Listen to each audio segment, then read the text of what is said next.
একটা পুকুরে একা বসে থাকত এক কচ্ছপ। বন্ধু ছিল না, কথাও বলতো না বেশি। একদিন পুকুরের ধারে এসে বসে এক ঈগল।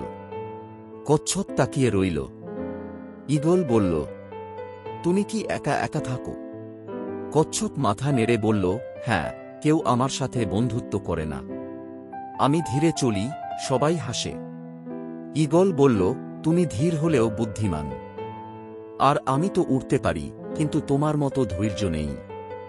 ওরা একসাথে সময় কাটাতে লাগল। ঈগল গল্প শোনাত আকাশের, আর কচ্ছপ শোনাত পুকুরের জলের কথা। একদিন বনজুড়ে খরা পড়ল। পুকুর শুকিয়ে যেতে লাগল। ঈগল বলল, তুমি চলো, আমি তোমাকে অন্য পুকুরে নিয়ে যাব। কচ্ছপ বলল, কিন্তু আমি তো উঠতে পারি না। ঈগল ডেকে আনল তার বন্ধু আরেক ঈগলকে। দুজন মিলে কচ্ছপকে একটা লাঠির মাঝে কামড়ে ধরতে বলল, আর তারা দুপাশে ধরে উড়ল। কচ্ছপ কষ্ট করে মুখ বন্ধ রাখল, কারণ ও জানত মুখ খুললেই পড়ে যাবে। অবশেষে ওরা পৌঁছাল নতুন পুকুরে। কচ্ছপ খুশি হয়ে বলল, তোমরা না থাকলে আমি বাঁচতাম না।